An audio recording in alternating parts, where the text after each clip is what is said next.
I'm Shona Duncan and I'm one of the Stirlingshire monitor farmers, and we're using the virtual fencing at Inveruglis farm at the north end of Loch Lomond, which is about 1,600 hectares.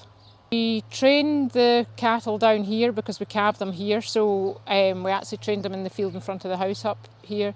We set up a training field and we put the collars on them, and I would say within 24 hours they had learned where their new boundaries were.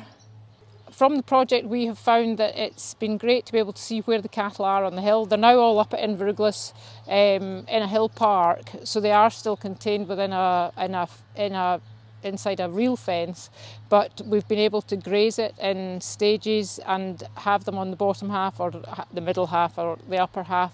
So that's been good, making sure they graze the whole area and just being able to see where they are if we're going to either get them in or feed them, etc.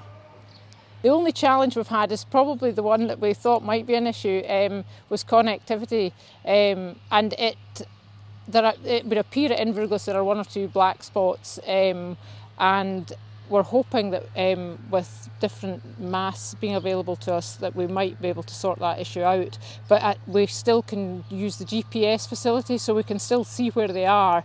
It's just that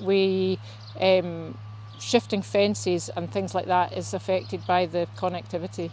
The big thing about virtual fencing was because the cows in general have access to the whole hill.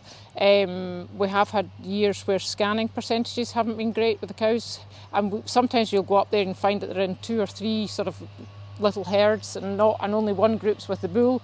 So we're hoping that we can, with the virtual fence facility working, we can hold them in an area with the bull, and if the virtual fence area isn't working, we can at least see if they've split into groups and go and shift them back together again. I think it's already saved us time, just knowing where they are before we go up there. It's a 35-mile drive for us to get up there, so that has helped already. But I think in the long term, if we can get even one more calf a year, it's certainly going to help productivity.